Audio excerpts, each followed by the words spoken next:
Shabbat Shalom, everyone. Shabbat Shalom. Please join us for Ki Eshmerah Shabbat on page 23.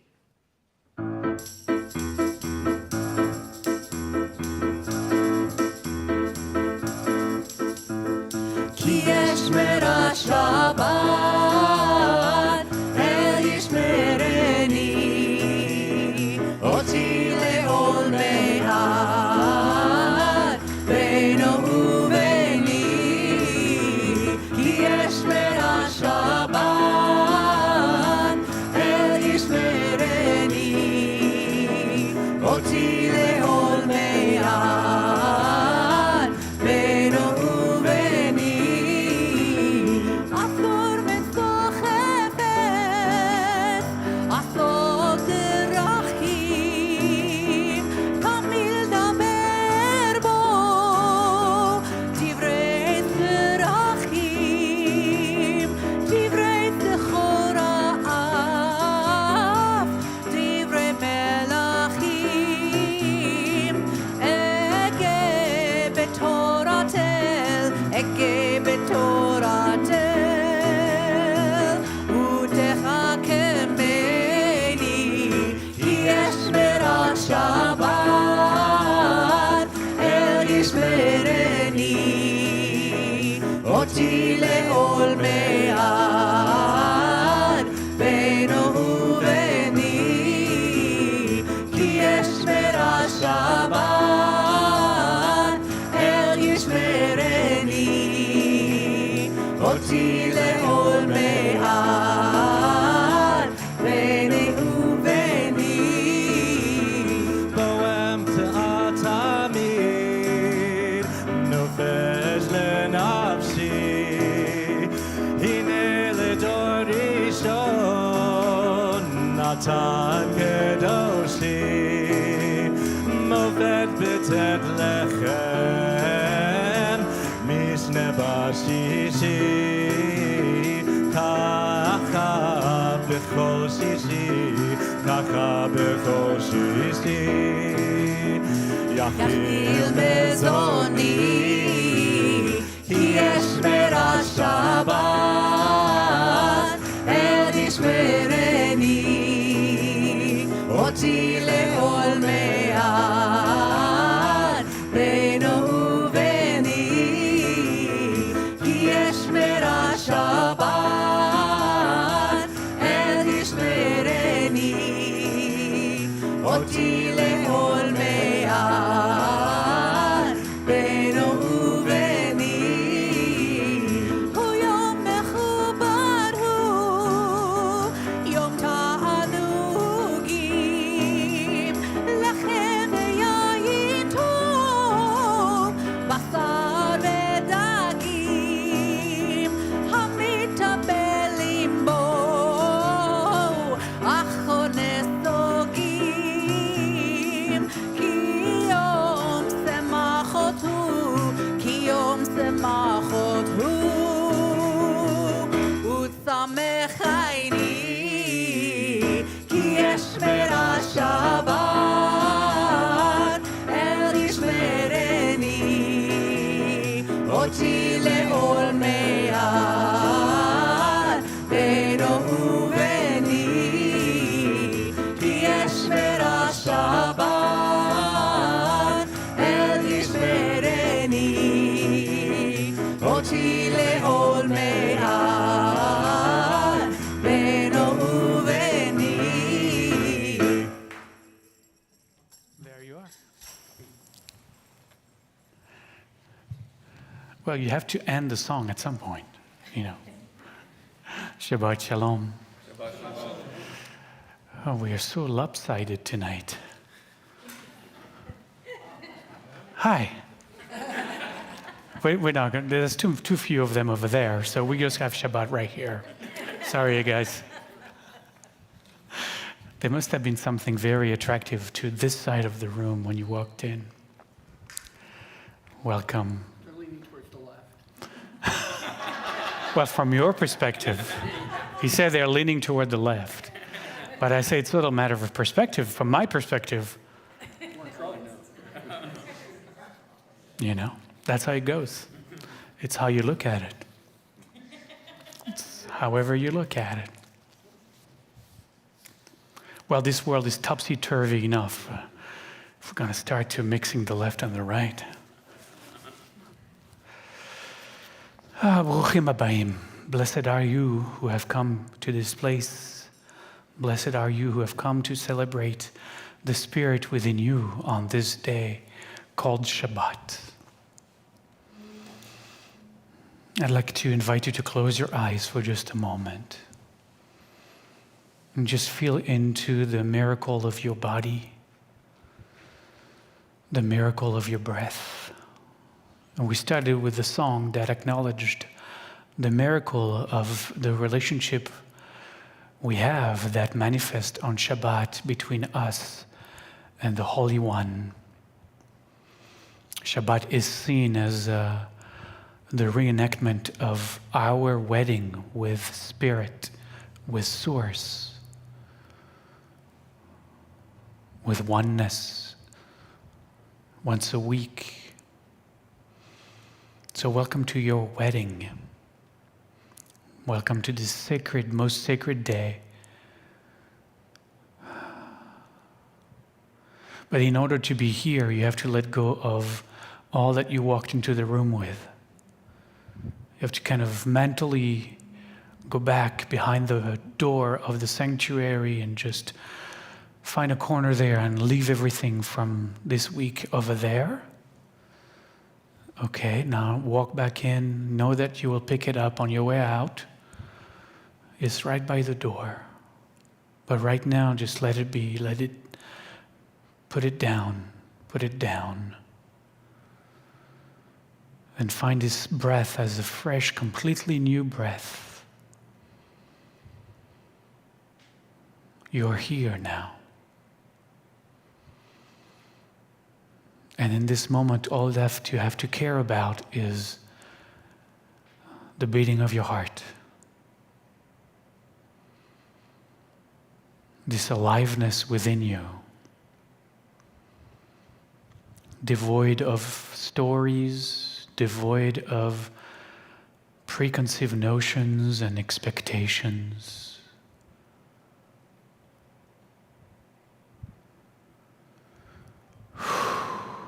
Just breathe all of those out with every out breath.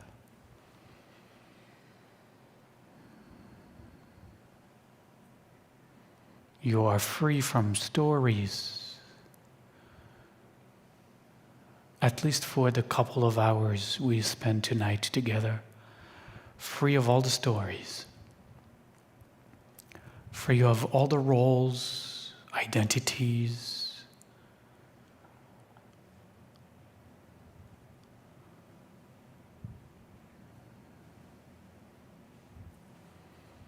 You're just this breath, this heartbeat, this aliveness.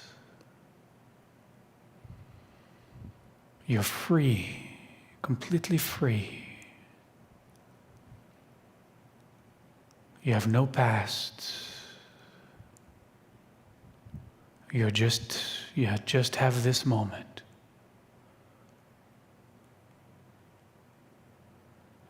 You can even imagine, if you want to go a little further, that you have no name.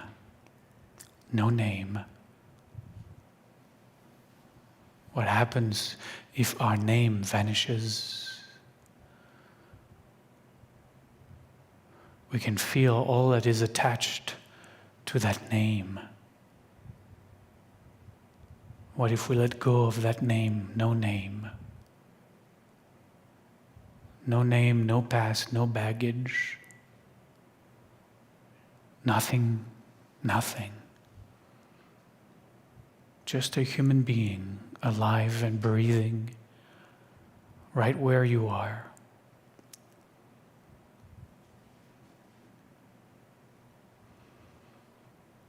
This is Shabbat. Welcome. Welcome to your no self in this no place, on this no time that is called Shabbat. Now what?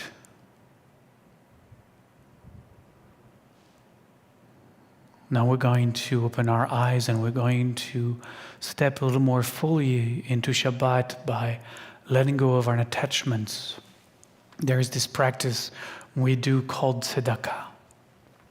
And tzedakah is, in its simple form, us getting out of our pockets the coins and few bills that we might be carrying around with us in order to donate them to those who are much more in need than we are.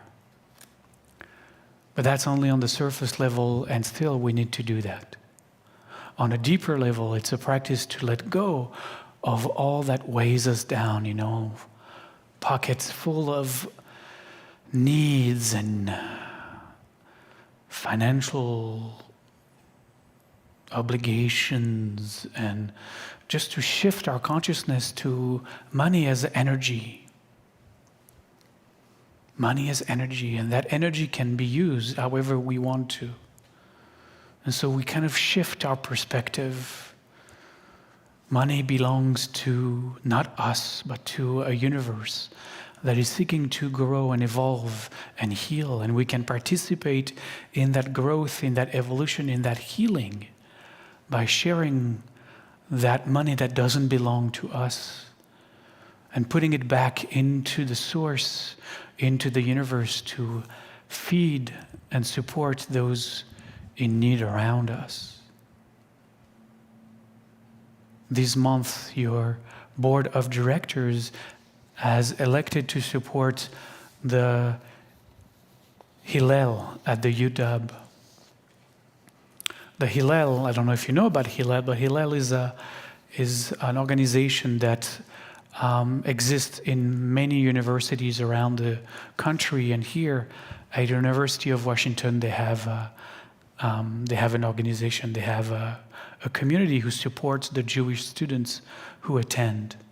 And these days they have a lot of work because they support those students who are facing anti-Semitic harassment and other very challenging experiences in the midst of what should just be a place of study. And so we decided in this first semester to support Hillel in their work and to help them create a safe space for those Jewish students to celebrate Shabbats and holidays with them, and to just be in community among other Jews when it's most needed. So I'm going to invite those of you here in the space in just a moment to find the tzedakah box where you can deposit whatever little bills or coins you have. If you don't have any of that, there's a little plastic facing frame that has a Venmo icon on it, and you can make your donation via Venmo if that's something that you use. At home, wherever you're connected with us, you can find whatever it says donate and make a donation to support those who are helping Jewish students at the University of Washington. But again, do it from that place of understanding that money is just a shared pool of energy that sometimes we benefit from and sometimes we put back into the source to be used again. And while we do that, we turn to page 11. We're going to sing Shalom Rav. And as we sing Shalom Rav, those of you lighting candles tonight, whether at home or right here in the sanctuary, please find your way to the candles. Shalom Rav.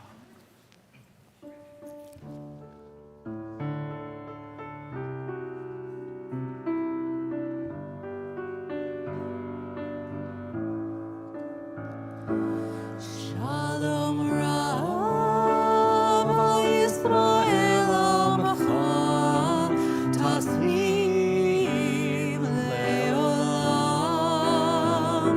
Shalom Rav Yisrael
Every Shabbat, we invite members of our community to come forward and kindle the community Shabbat candles, as we invite all of you at home to also light your candles. And people who are lighting their candles here tonight are sharing also with us the reasons behind it. We're going to start on our right. Sharon Mayo is lighting for her father, Abe Rittman, who was the best dad, of course, on his 26th yahrzeit. He is loved and very much missed. Next to Sharon is Jason Wodika, who is lighting a candle on behalf of Linda Morris in celebration of Linda's birthday. Happy birthday, Linda.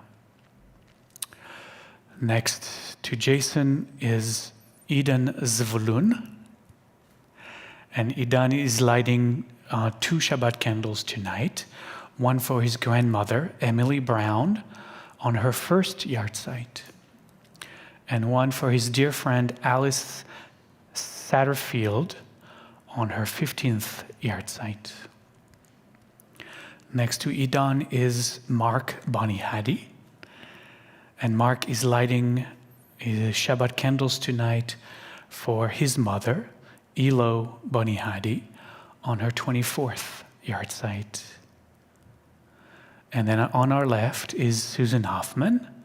And Susan is lighting for the 11th yahrzeit of her mother, Janet Hoffman, and sharing with us that her life was and continues to be a blessing and an inspiration. Amen. And there are a few people who have told us that they are lighting their candles at home. John Danker is lighting his Shabbat candles tonight for his aunt, Fern Danker O'Connor, on her 5th yahrzeit. And Elizabeth Heath is lighting her Shabbat candles on her mother's 25th yahrzeit in honor of Mary Dean Heath, who taught her respect for all of life. Beautiful, beautiful. Now I turn to you, whether you are still lighting your candles at home or you're here with me in the sanctuary, and I invite you to feel maybe inside your heart if you were lighting candles tonight, or if you are lighting your candles tonight, what are you dedicating your candles to? What is the light yearning to be kindled in your life, in yourself, in your being? What is the light yearning to be celebrated, honored, remembered, just uncovered, perhaps? And then you find the blessing on page 1. And if you know the words of the blessing, I remind you that we cover our eyes as we say the blessing, to remind ourselves that the light we are kindling, the light of Shabbat, is not the light of the candles, but the light awakening inside each of us, of which the candles are only a reflection on the outside. Join me. Baruch atah Adonai Eloheinu melech haolam asher kidshanu b'mitzvotav v'tzivanu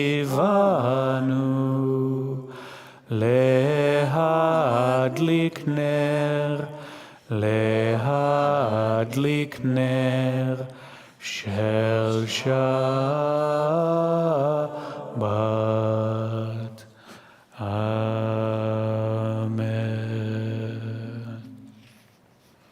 Thank you all.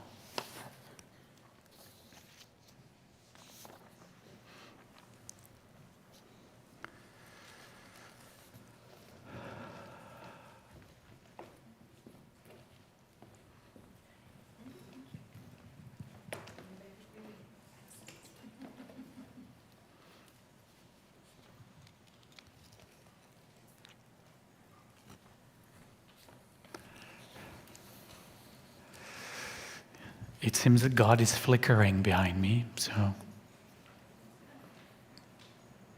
there's a teaching in everything. And that's reality. Reality is that things just don't stay. We have the illusion that things stay permanently as they seem to be, but in fact they continuously flicker. All the images that we see, like right now, they just come and go and come and go, disappear and reappear and disappear and reappear. But they do that so fast that we don't have the notion that they're doing that, It appears so quickly and disappears so quickly, and we have this sense of continuity. But it's discontinuous continuity. Please turn to page 5 and rise for the Baruch Hu.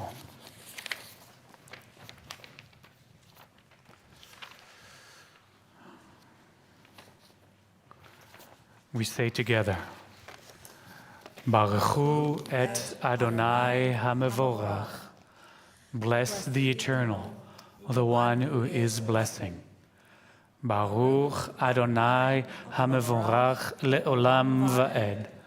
Blessed is the Eternal, the one who is blessing eternally.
We continue on page 6 with the 6 words of the Shema, which is why it's on page 6, because the 6 words. So I put it on page 6 so I could remember. These are the words that are written in the book of Deuteronomy, chapter 6, verse 4. I mean, it was almost perfect. Join me. Shema Yisrael, Adonai Eloheinu, Adonai Echad. Listen, Israel, the Eternal manifest as all that is. The Eternal is one. Baruch Shem Kevod Malchuto Le'olam Va'ed. Blessed is the name. The splendor of its presence shines eternally. Shema Yisrael, Adonai Eloheinu, Adonai Echad.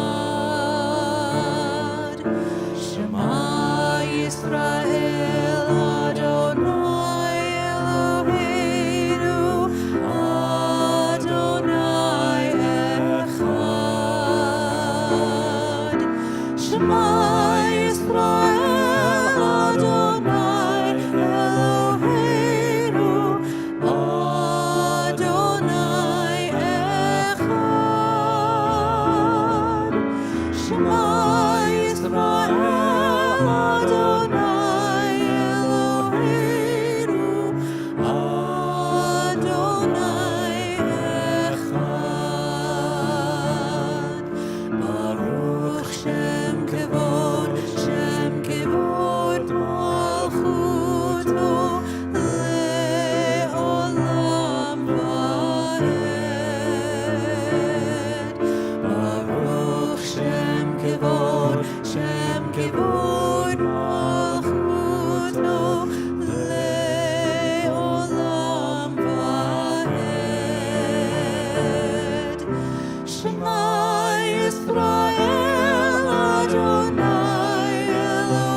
You may be seated as we continue with the Ve'ahavta. ואהבת את אדוני אלוהיך בכל לבבך ובכל נפשך ובכל מאודיך והיו הדברים האלה אשר אנוכי מצווך היום על לבביך ושיננתם לבניך ודיברת בם בשבתך בביתך ובלכתך בדרך ובשוכבך ובקומך וקשרתם לאות על ידיך והיו לטוטפות בין עיניך וכתבתם על מזוזות ביתך ובשעריך למען תזכרו ועשיתם את כל מצוותיי והייתם קדושים לאלוהיכם. אני אדוני אלוהיכם אשר הוצאתי אתכם מארץ מצרים להיות לכם לאלוהים. אני אדוני אלוהיכם.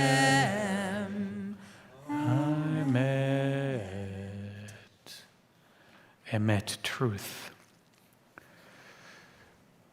We continue with the Amidah on page 8 and we rise again. And we say together, Adonai Svaitai Tiftach, Ufi Yagid Tehilatecha, Eternal One, open my lips, that my mouth may declare your praise.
Baruch atah Adonai אלוהינו ואלוהי אבותינו ואימותינו, אלוהי אברהם, אלוהי יצחק ואלוהי יעקב, אלוהי שרה, אלוהי רבקה, אלוהי לאה ואלוהי רחל, האל הגדול, הגיבור והנורא, אל עליון, גומר חסדים טובים וקונה הכל, וזוכר חסדי אבות ואימהות, ומביא גאולה לבני לבניהם,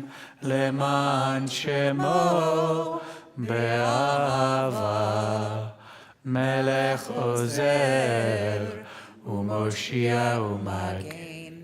ברוך אתה אדוני, מגן אברהם ועזרת שרה. אתה גיבור לעולם אדוני, מחיה הכל אתה, רב להושיע, מכלכל חיים בחסד, מחיה הכל ברחמים רבים, סומך נופלים ורופא חולים, ומתיר אסורים, ומקיים אמונתו לשני עפר. מי כמוך בעל גבורות, ומי דומה לך, מלך ממית ומחיה, ומצמיח ישועה, ונאמן אתה להחיות הכל. ברוך אתה אדוני, מחיה הכל.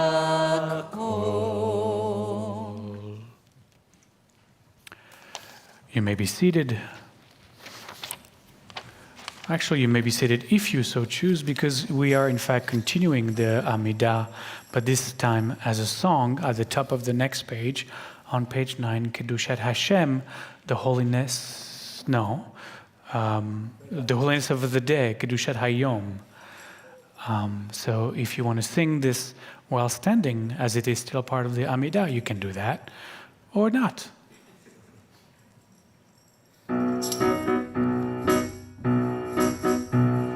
ישמחו במלכותך, שומרי שומרי שומרי שבת וקוראי עונג שבת. ישמחו במלכותך, שומרי שומרי שומרי שבת וקוראי עונג שבת.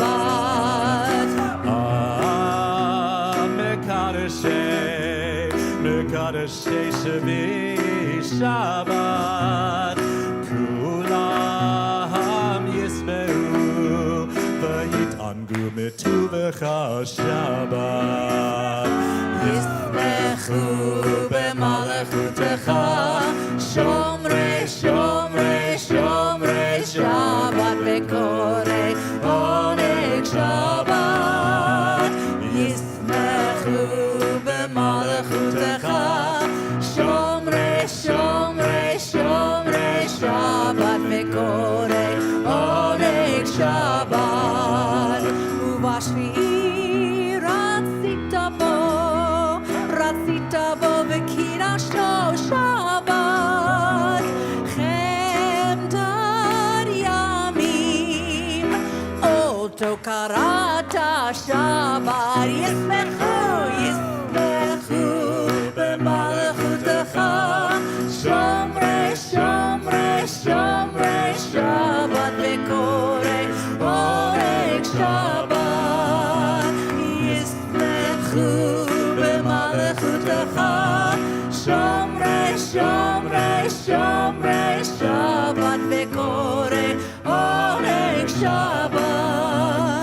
זכר, זכר, למעשה בראשית שבת.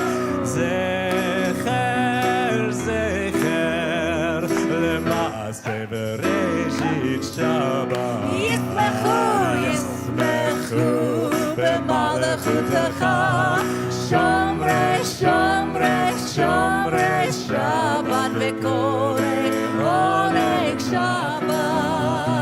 ישמחו במלכותך, שומרי, שומרי, שומרי שבת וקורא עונג שבת.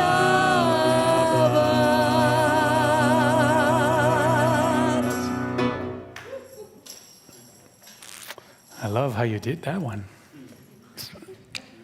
Groovy. You may be seated. I am sure. All right, just Rich. Stay, you can stay up. No, I'm just kidding.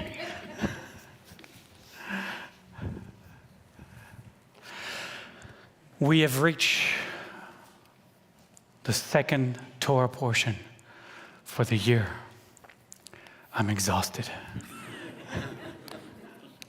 Tomorrow morning, before I get too carried away with the second Torah portion, we're going to dwell on the first Torah portion a little more.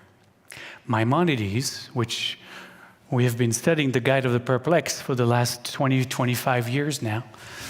We're on page 200, I think, something like that. We should make it within 40. Yeah. By the way, everybody's invited to join. We're reading the book, and we're just discussing all the philosophical ideas that he has there. So it's a plug and play. It's not, you don't need to have read, the first 200 and some pages to just show up. Tomorrow, he's doing a Dvar Torah. He's doing a teaching on the first few verses of Bereshit, of Genesis 1:1. And it's absolutely mind-boggling. I know because I studied it all day today, and I'm really excited about it. 10:30 in the morning tomorrow. Cancel your plans. You can do it from home. We do it on Zoom. So if you get our newsletter, the link is right there. Anyway, so that was last week. Why don't we move on to this week? This week's Torah portion is the story of Noah. In Hebrew, Noach. It's a fascinating word, Noach, for a name. It's not exactly a name. It's more like an attitude. He represents Noach. He represents Nach. Nach means to rest, to be at peace. Is the quality of centeredness, groundedness. That's him, right? And he lives in a world that is completely chaotic, filled with lawlessness. Actually, that word comes back over and over again throughout the beginning of the Torah portion, as God is just looking down at what's going on once again on earth, as if the humanity has not yet learned the lesson that needs to be learned, and he calls it lawlessness. Interestingly, in Hebrew, lawlessness is called Hamas. Yeah. But it's nothing to do with the other Hamas, because that's an acronym for something else. But it's just interesting. And God is just tired. God is done.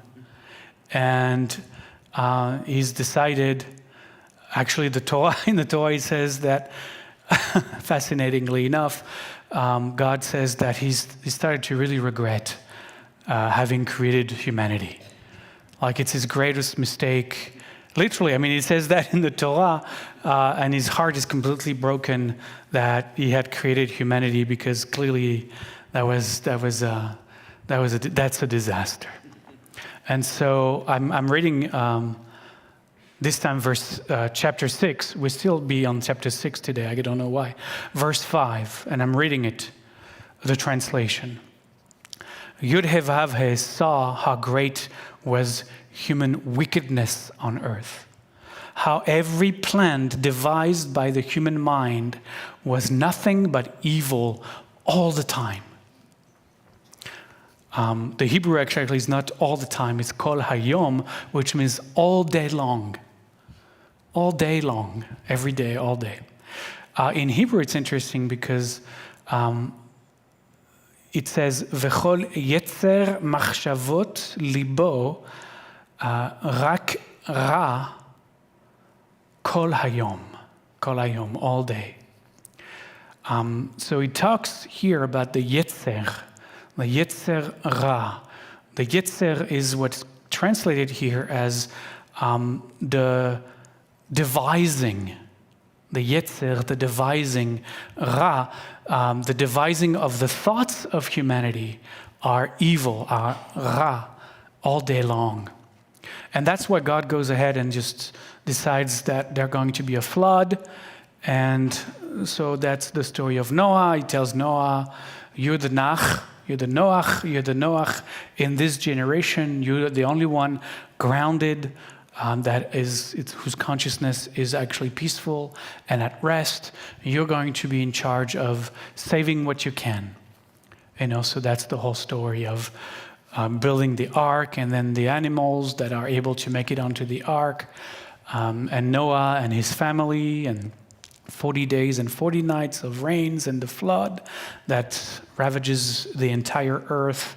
Everything perishes but what's on the ark, and after the time passes, the waters recede, and Noah sends a dove to make sure that the doves, is able to find dry land, because maybe it's just, the ark lands at the top of Mount Ararat in the Middle East, so he's not really sure. Maybe it's just the top of the mount that is dry.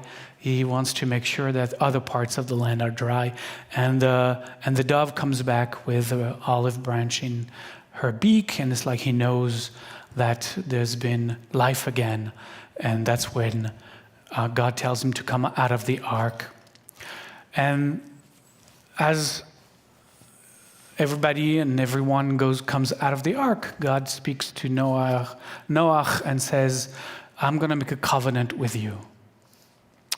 God gives what's called the 7 Noahide laws, and then places a rainbow into the sky and says, this is the sign of the covenant that I make with you and all of humanity that will follow you and follow your family, that I will never do this again.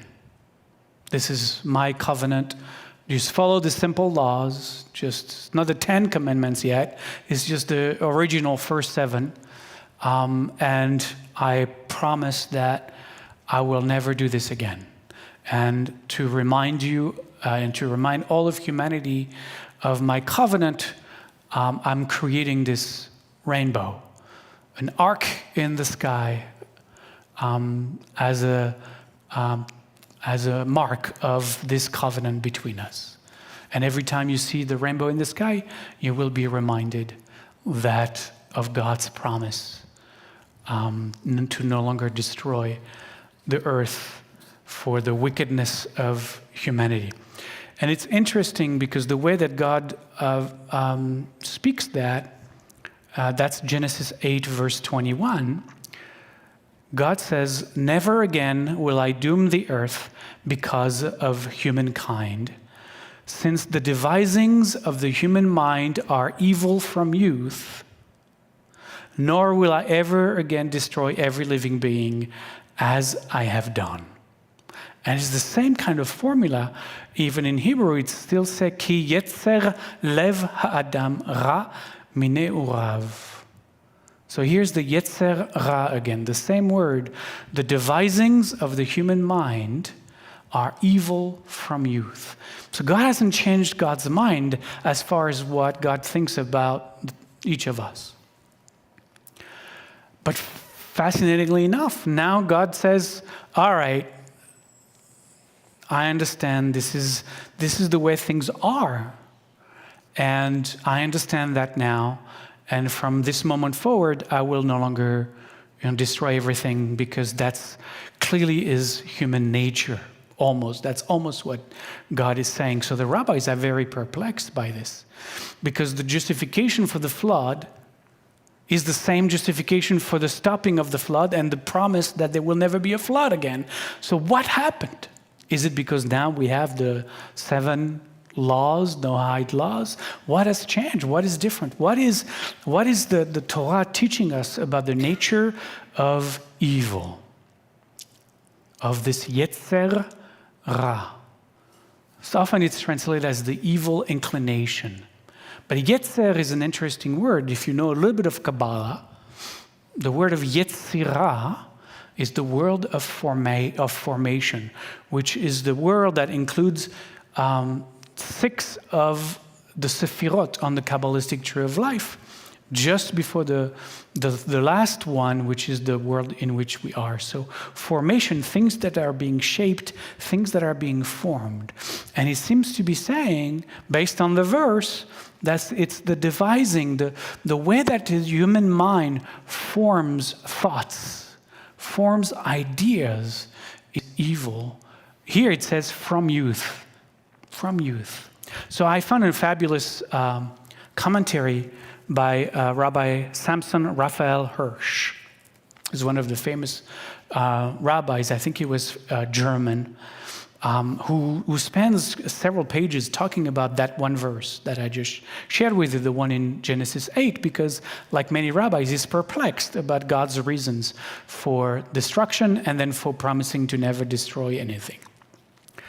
And he also understands the word Yetzer to be the devising of the mind, the formations of the human mind. And he seems to understand, God says, even when the human mind's formations, creations, manifestations would be of evil, would be negative, would be bad, even when that happens, that is, it will happen again, I will keep the covenant, and I will still not destroy anybody or anything. But then the rabbi dwells a little bit more on the expression. The Yetzer is the design of the human mind, he says. The forces that forms the thoughts in a human mind. But for Rabbi Hirsch, like for many rabbis, the creations of the mind are cherished treasures, because that's what they spend their life doing, right? Is using the formations, the thoughts of the mind for good, right? So there's the Yetzer Tov, right? The formations of the human mind for goodness. And for him, that's kind of the apex of humanity, is the ability to create or to form thoughts that are for good, that are adding goodness to the world. But then he dwells on that part of the sentence where God says the human mind, the devising of the human mind are evil from youth. Like that was not in the original curse from God. This from youth. And so he's intrigued. And you know, when there is something that varies in the Torah from something that is repeating, we have to pay attention. So he's like, okay, what is this from youth? And he explains that we have to think about it as a child, right? That's the youth, a child. So what about a child? Well, a child might do stupid things, but that's because he or she is a child. He explained that there is no inherent evil in the mind of a child. The child might be exploring his or her world and do things that maybe as adults we look at it and say, oh, that was a bad thing. But for the child, that there is no inherently wickedness in a child. I mean, we know that. A child is a child. And so he's thinking about this in the context of the story. He says, maybe it's a stage of consciousness for humanity. Maybe it's not like an advanced level. It's a beginner's level. And when humanity is at beginner's level, when there is more of a tendency to act in evil ways, but that's not punishable. Like you wouldn't punish a child for doing something silly. That might look to you that was a bad thing to do, but that's, you understand, he's a kid, and the kid is doing kid stuff. So you don't punish a kid for being a kid. And he's kind of arguing, or the rabbi is kind of arguing in the same way. Maybe God realized that humanity is at the child level of evolution.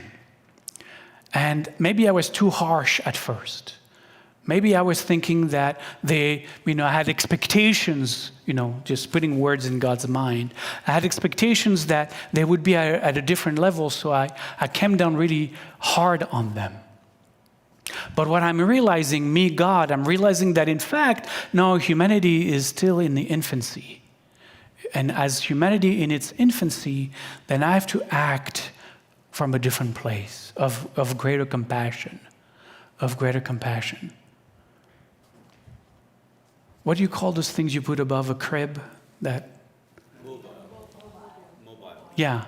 So God says, I'm going to put a mobile in the sky for the kids.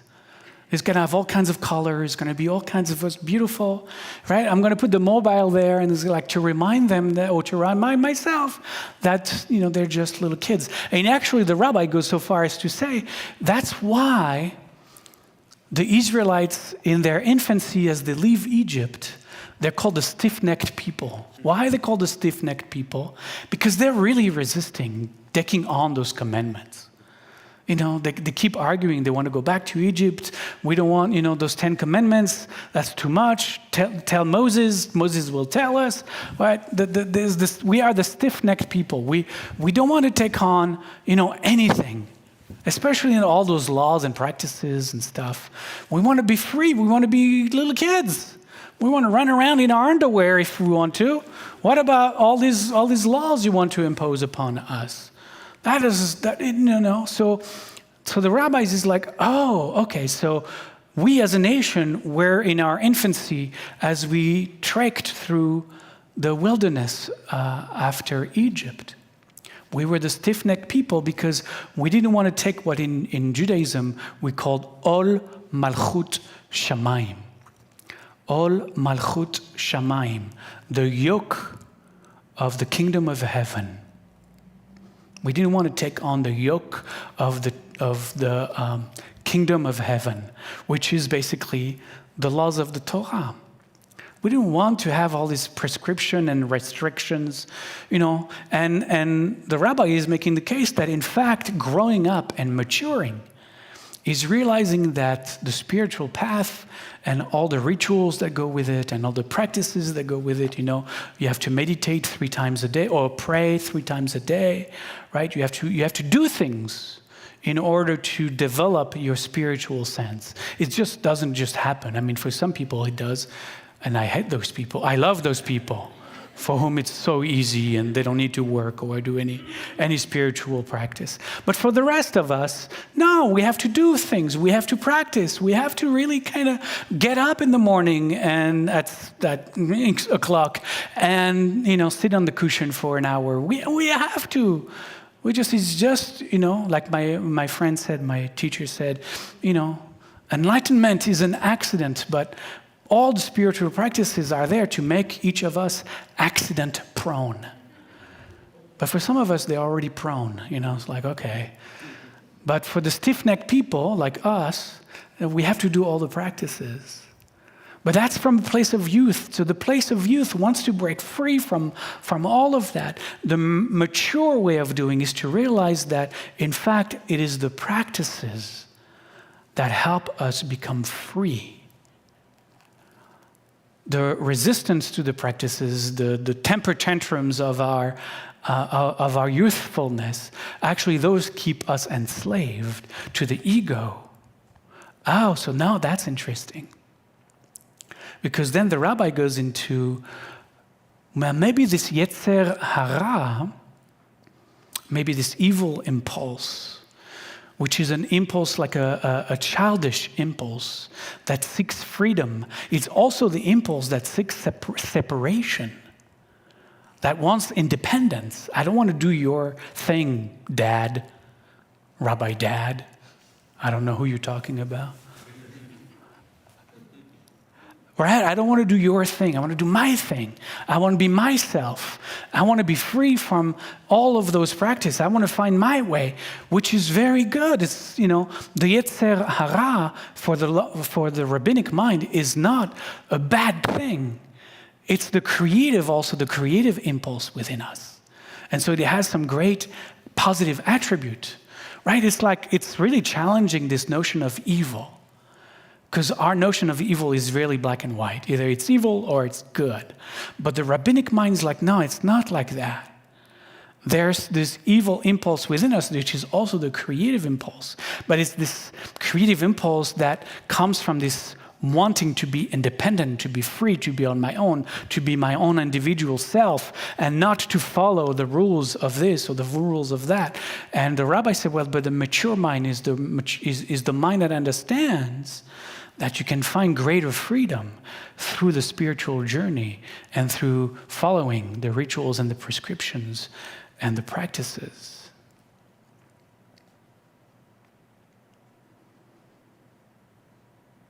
So the Yetzer Hara is, in fact, for us in our tradition, that impulse within us that pushes us against or away from wholeness and oneness.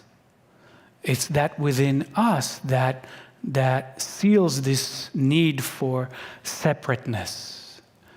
You can call it independence, right? But it's about separateness. It's otherness.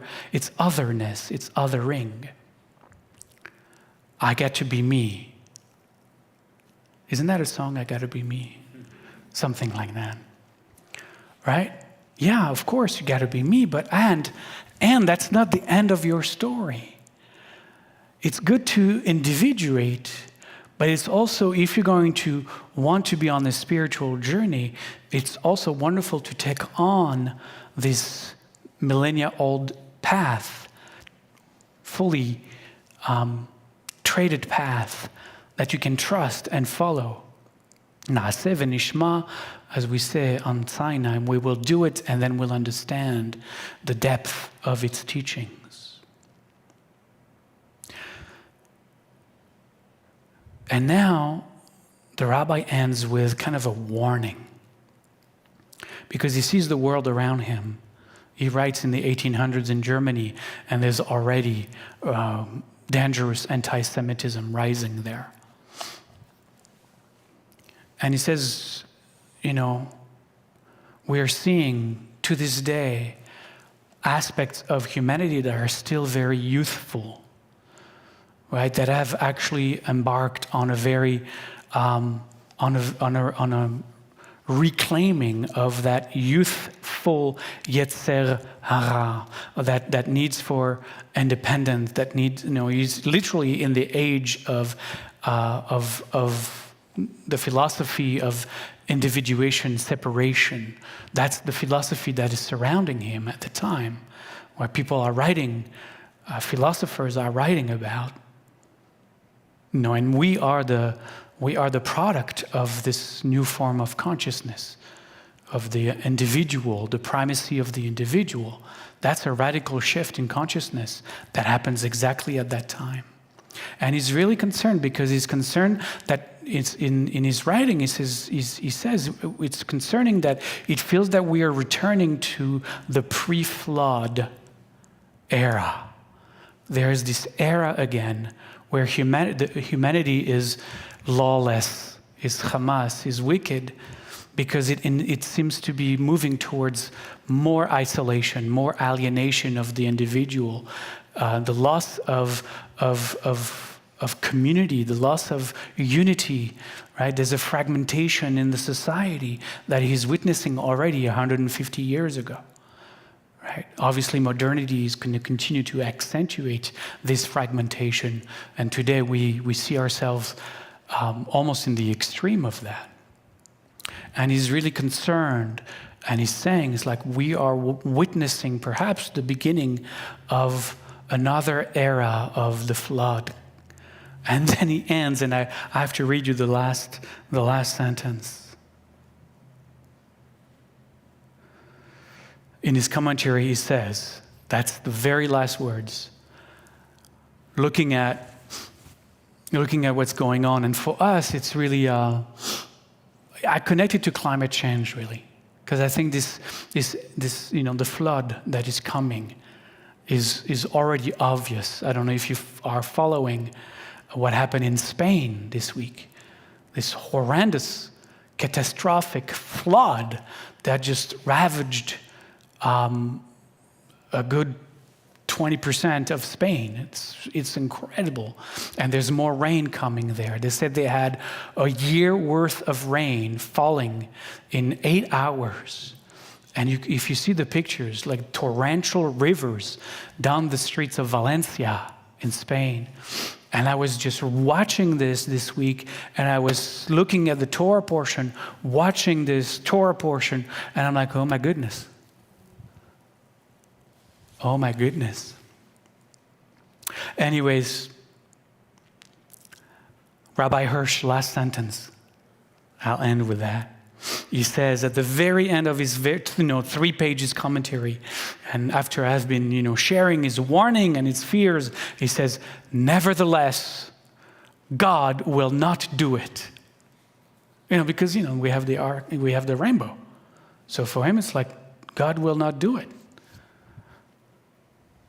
And I say, from the depth of his faith to the ears of God, Amen.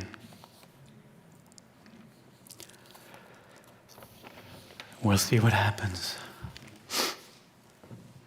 I think we're continuing with a little meditation.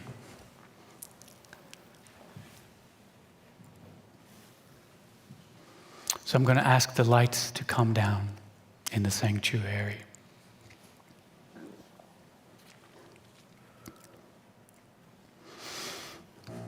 Inviting you to close your eyes and just find your breath.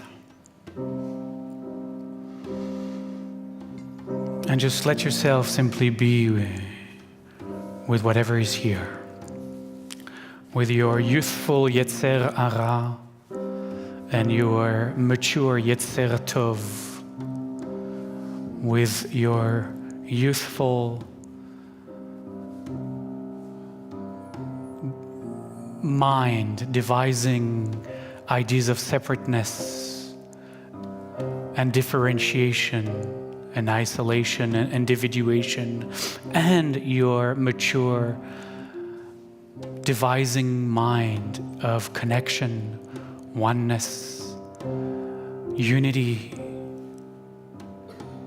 All of this is present in all of us, and it is right now. And you can maybe feel it. You can feel both sides of the tree of life.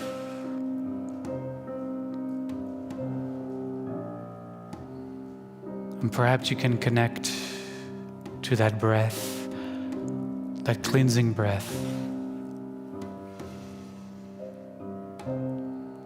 That breath that is like a prayer, asking for our greater higher self to choose the middle path, to choose the middle path. Every breath, a prayer. Every breath a prayer. Every breath a prayer. Every step a heartbeat. Every step a heartbeat.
every breath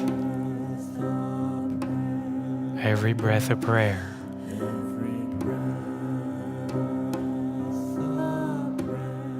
Maybe the prayer is for humanity as a whole,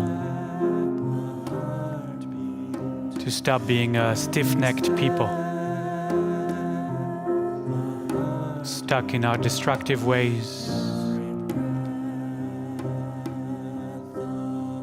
ushering all by ourselves the flood that is coming. Every step, a heartbeat. Every step, But perhaps we see it a heartbeat. Every breath, Perhaps we see it in ourselves as well. every breath, a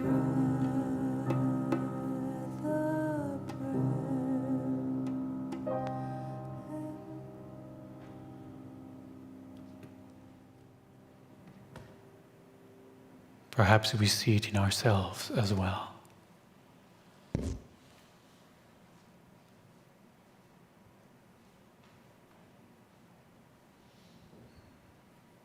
This sense of me, my, mine, mine.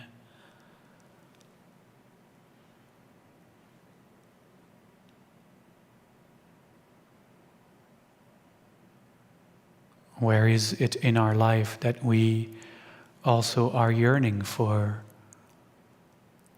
that sense of depth in our connections?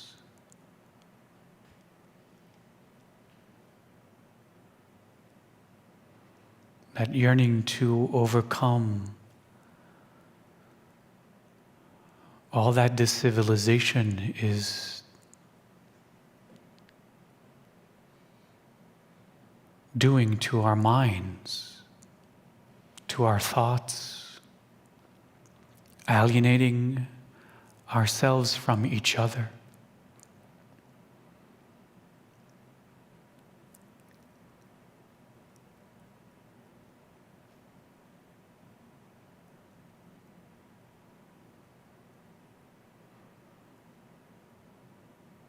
Isolating us,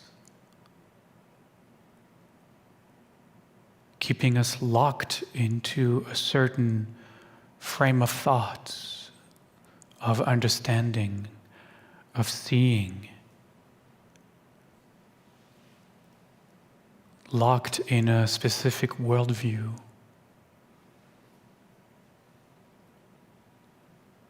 That is only reinforced by the notion that any other worldview is the enemy, is evil.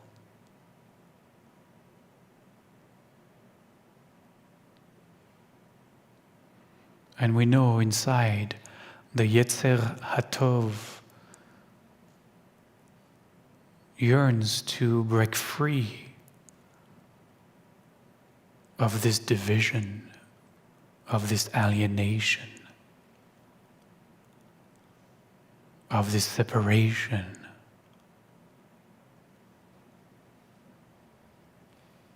The Yetzer Tov within us yearns to see all of humanity as one family.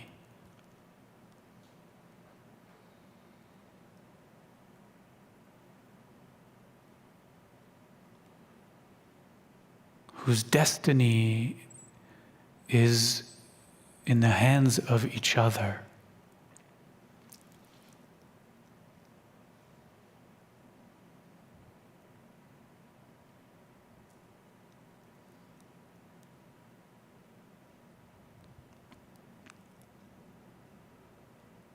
Every breath a prayer for each of us to break free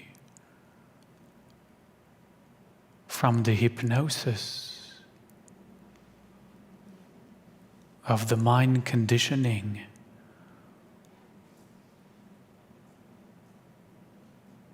we don't even know we are victims of Kol hayom, all day long.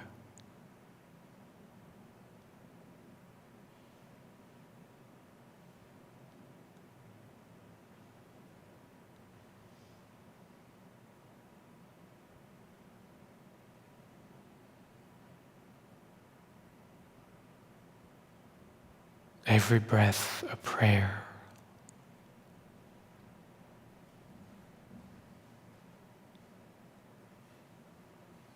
To reach out our hands in love and compassion to each other, to ourselves.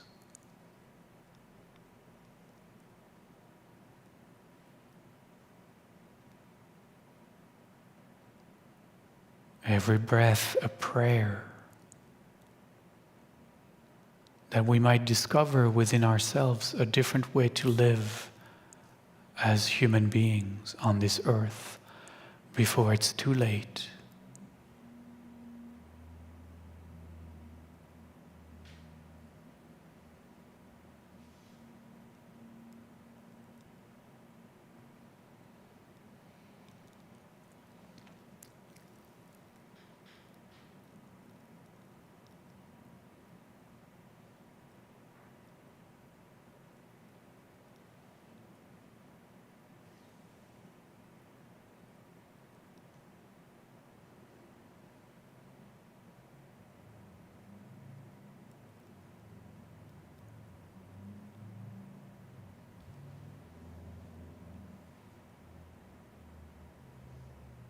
Every breath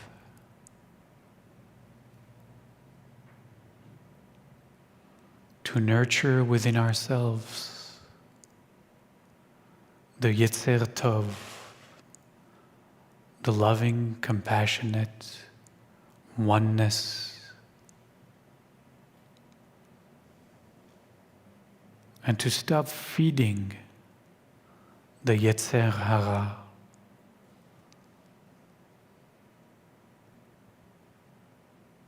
the impulse of separation, alienation, fragmentation.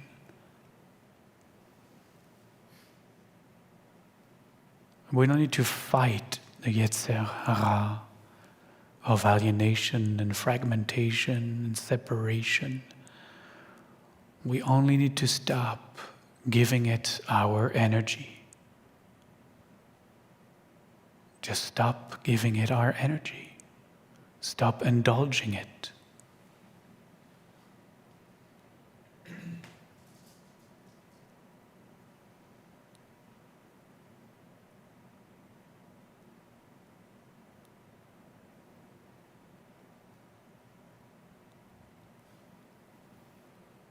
Every breath a prayer.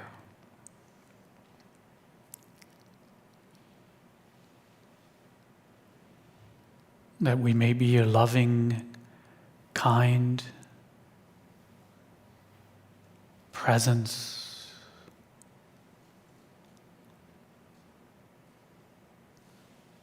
in the encounter with all the peoples in our lives.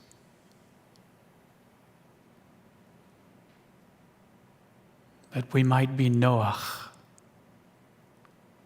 grounded, calm, serene.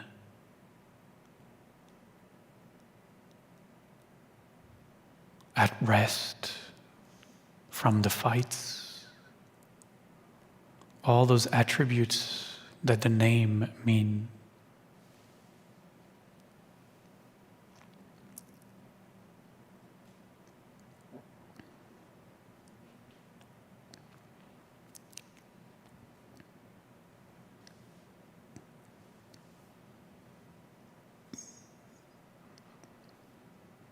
That we might recognize in each other the truth when we say to each other, I am the one, I am, I am. I am the one, I am, I am. I am the one.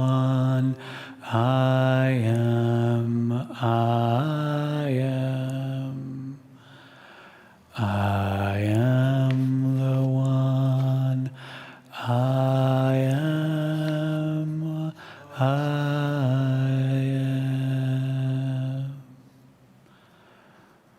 And may the prayer of our breath and the healing of our heart as we reach for oneness and interbeingness, reach those we know to be in need of healing as well. That we might invite them on this Shabbat into the circle of healing that is right here.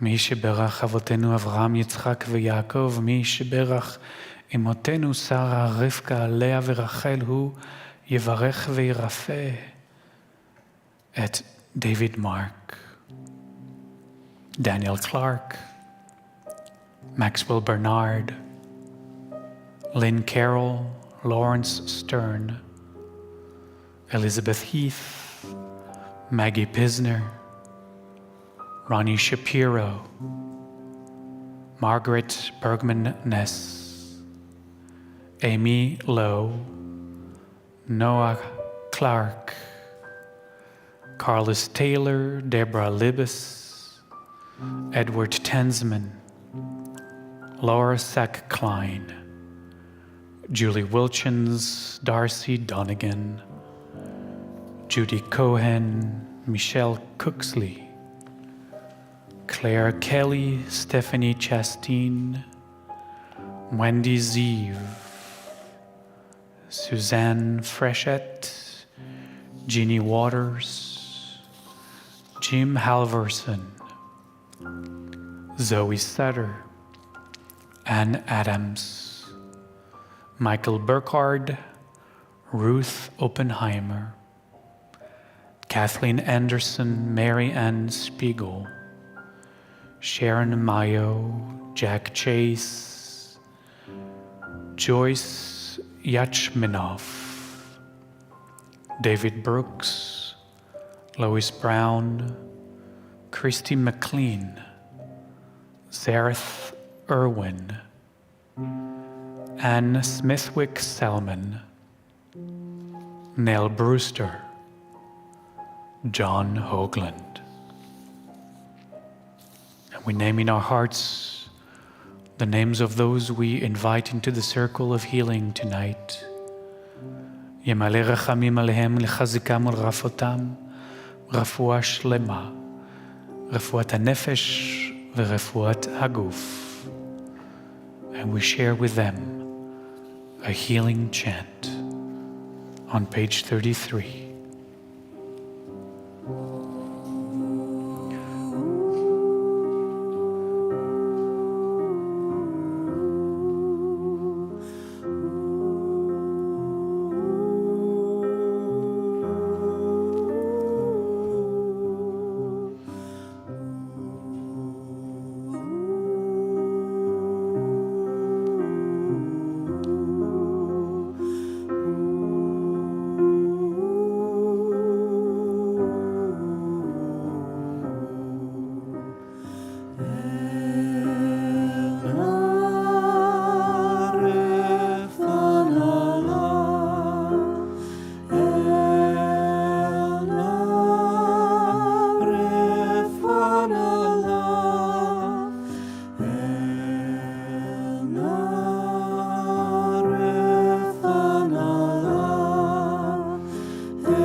We continue on page 12 in your prayer book, and we rise for the Aleinu.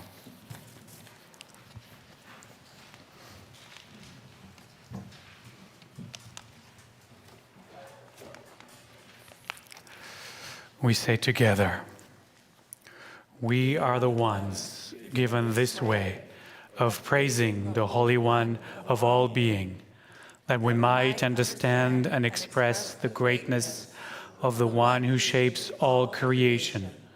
We celebrate our uniqueness and that of others, and seek to discover the wonder that we are.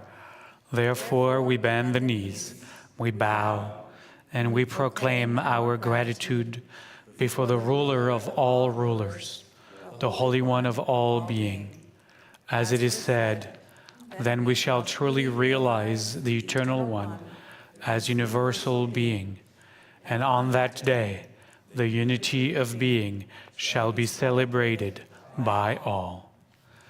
Aleinu leshabeach la'adon hakol, לתת גדולה ליוצר בראשית, שלא עשנו כגויי הארצות, ולא שמנו כמשפחות האדמה, שלא שם חלקנו כהם, וגורלנו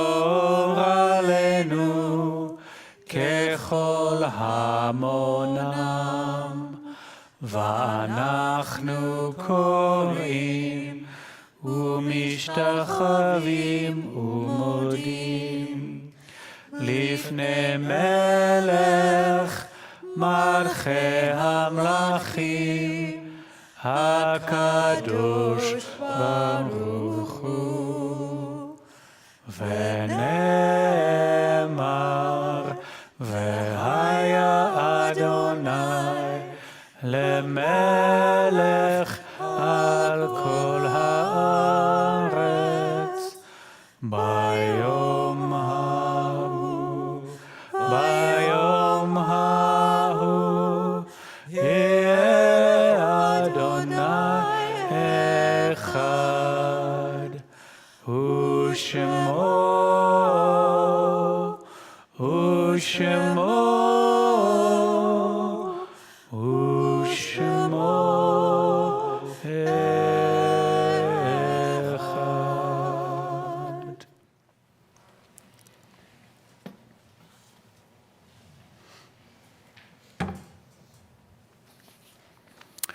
And we find the Mourner's Kaddish on page 13 of our prayer book. Before we share the Kaddish together, we take a moment to hold in our heart, in our minds, the faces of those we remember on this Shabbat, those who have made their transition from this level of existence, continuing on their journey, returning back to Source. On this Shabbat, we hold in light of memory those you have written on our memorial list, those who have made their transition in recent days, recent weeks, for whom we hold Shiva O Shloshim, Thomas Atum O'Kane, spiritual teacher and friend of Pat and John Hoagland, Benjamin Jacob Meadow, Jan Meadows' first cousin. We hold in light of memory the names of those who have made their transition this past year. Dan Springer, Judy Simon O'Brien, Andrew Simberick, Judith Gorlick, Hannelore Ebert Kronberg, Simone Ladroma, Robert Lester, Asher Atkin, Marilyn Coleman, Dolores Heller, Mike Iverson, Ruth Kalish, Ed Studner, Debbie Levine Herman, Jackie Curran, Joe Geller, Philip Herzog,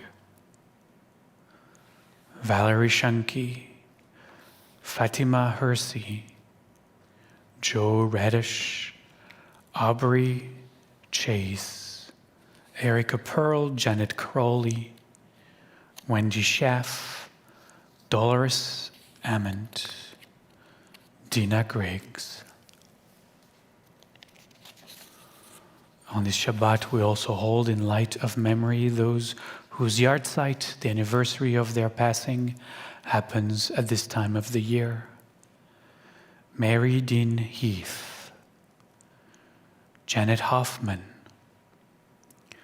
Elo Bonihadi, Emily Brown, Alice Scatterfield, Abe Rittman, Fern Danker O'Connor.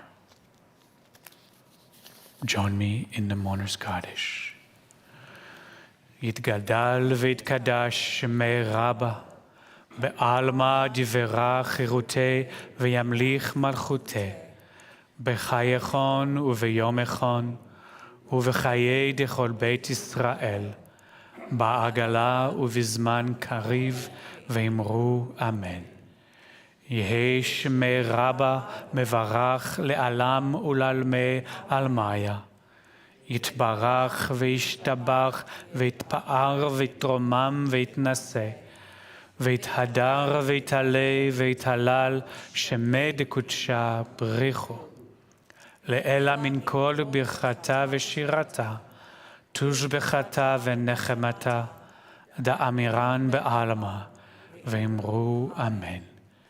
יהי שלמה רבה מן שמיה, וחיים עלינו ועל כל ישראל, ואמרו אמן.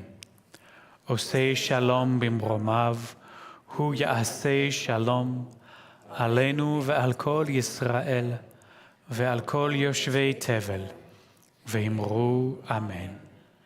May the one who creates harmony above make peace for us, for all the household of Israel, and for all the peoples of the world. Amen. You may be seated for a moment. You will want to stand again for our amazing, fabulous, incredible final song. My favorite song of the Parashat Noah. But just a few words of announcements. We actually don't have anything next week. I know, it's been a month and a half. So, I don't know, I'm going to Iceland. I don't know what, I'm going to have to find something. But in 2 weeks is my favorite Shabbat of the year, of all the Shabbats of the year, is the Volunteer Appreciation Shabbat.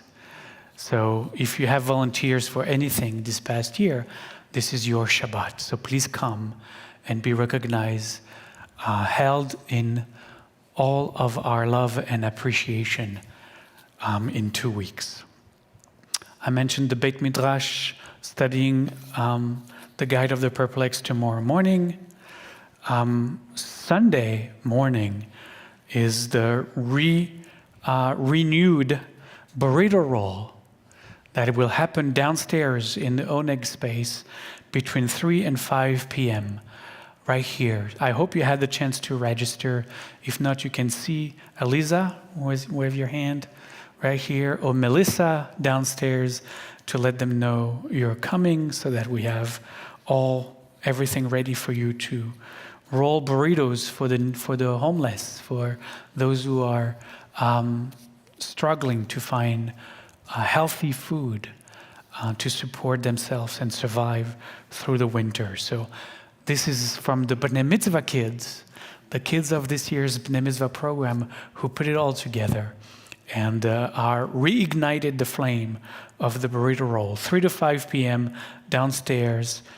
Come and support those in need.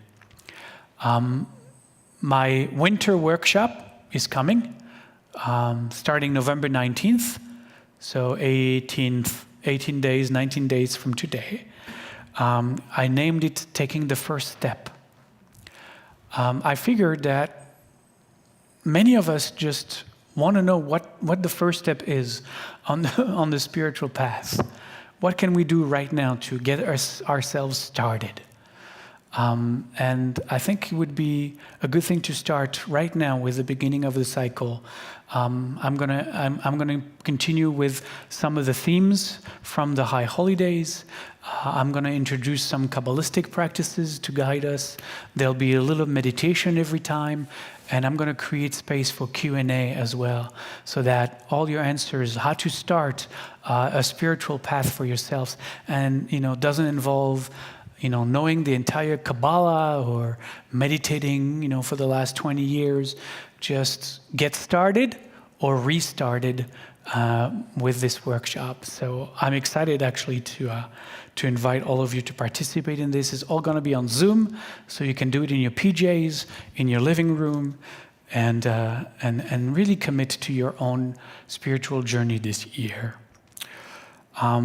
Speaking of which, I'm announcing it tonight. We'll put it in our newsletters, but our annual meditation retreat is coming up in the last weekend of January. I know it's November. Why are we talking about January? But it's barely 3 months from now. So book and mark it on your calendar. It will be the weekend of January 24th. And I checked to be sure. It is not the weekend of the football playoff, so you have no excuses. That's it. Just join us for. I'm lying. I have no idea what the calendar for the NFL is, but I know that sometimes. Anyway, the Seahawks are not going to be there, so who cares?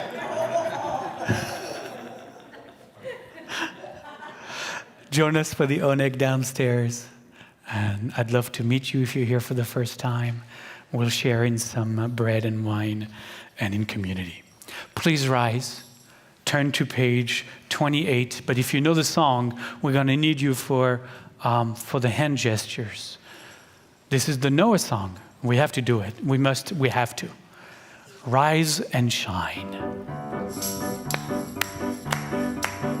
Rise and shine and give God your glory, glory. Rise and shine and give God your glory, glory. Rise and shine and give God your glory, glory. Children of the One. The one said to Noah, there's gonna be a floody, floody. Noah said to Noah, there's gonna be a floody, floody. Get those children out of the muddy, muddy. Children of the One.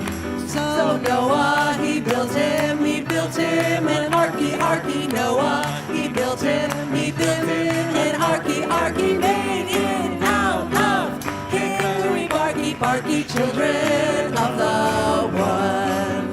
The animals, they came on by twosies, animals, they came on by twosies, elephants and kangaroosies, children of the One.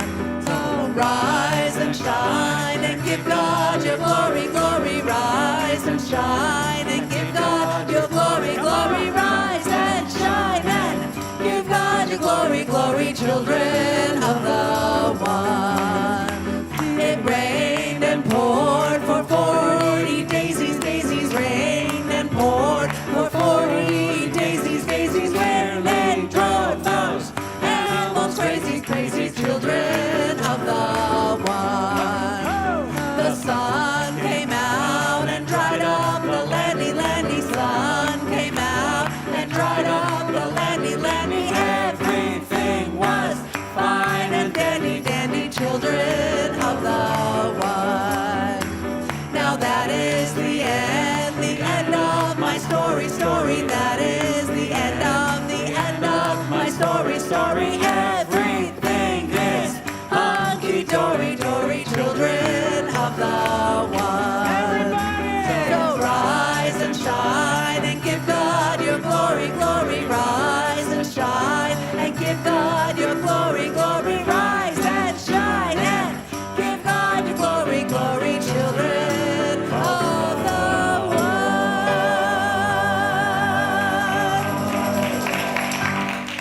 Shabbat shalom. We'll see you downstairs. If we can have a few of you stay behind to help us transform the space back into a CS cells, we would love your support. Thank you.